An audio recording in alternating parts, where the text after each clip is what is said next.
Alors ici, on est sur un site extrêmement particulier parce qu'à la fin de la mission Racine, les terrains qui avaient été acquis par la mission Racine pour faire de l'aménagement du territoire et qui n'ont pas été utilisés à ce moment-là ont été redistribués entre la commune de Gruissan d'une part et le conservatoire du littoral d'autre part. Il a été convenu de chercher à préserver une fenêtre littorale entre la partie urbanisée et Narbonne-Plage. La commune de Gruissan a décidé d'urbaniser une partie limitée de cette ZAC, zone d'aménagement concerté. L'autre partie sera soumise à une servitude de non-construction au bénéfice du conservatoire du littoral. Cette solution permettra de laisser un bord de mer dans son état naturel.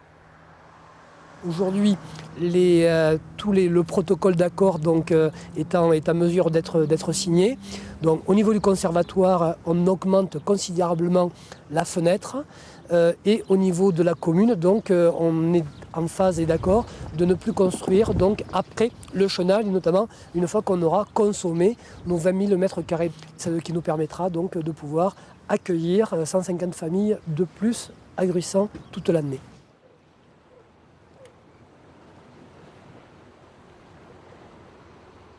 Gruissan, comme les autres stations de la mission Racine, continue de s'agrandir, car elles sont aujourd'hui confrontées à la plus forte pression démographique de France. En effet, la région Languedoc-Roussillon doit accueillir plus de 25 000 nouveaux habitants chaque année, dont 80% sur ses côtes. Seul problème, les logements construits par la mission Racine sont trop petits pour offrir une habitation décente à l'année. La seule chose que je regretterai toujours, c'est ce qui se passe ici, mais ça se passe sur les autres stations. Vous avez des logements qui sont occupés, je vais dire, en gros 2 mois par an. Tout le reste de l'année, c'est vide. Et à côté de cela, on manque de logements dans les villes qui sont à 10 km.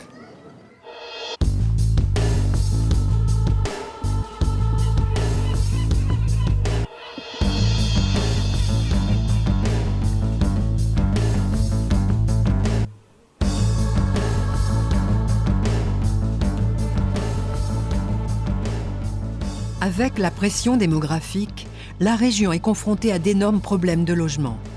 Certains propriétaires réunissent plusieurs studios-cabines pour faire un appartement habitable à l'année, alors qu'il est nécessaire qu'ils restent dans le parc locatif pour continuer à accueillir les touristes.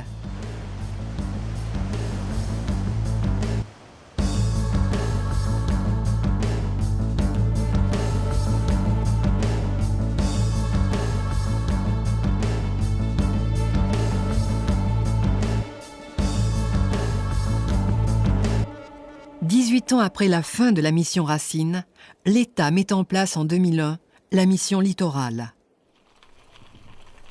Elle doit proposer des solutions pour résoudre l'ensemble des problèmes que posent ces stations de l'époque.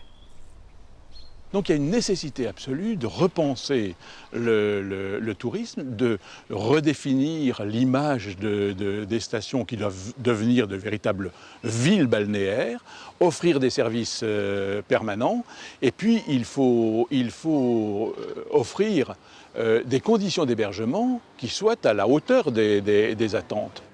Si on y prend garde, le Languedoc-Roussillon verra ces touristes fuir. Ces stations comptent essentiellement des petits studios de 15 à 18 mètres carrés où l'on venait passer sa semaine ou ses 15 jours de vacances. Les surfaces proposées ne sont plus adaptées et leurs aménagements trop obsolètes. Aujourd'hui, les exigences et les habitudes des vacanciers ont changé. Pour la première fois, en 2004, on a vu l'apport touristique fléchir sur le Languedoc-Roussillon, mais spécifiquement sur le littoral et pas sur l'arrière-pays, ce qui montre bien que l'attrait pour les touristes, c'est la beauté des paysages, ce sont des sites exceptionnels et ce n'est pas l'offre que l'on peut fournir aujourd'hui.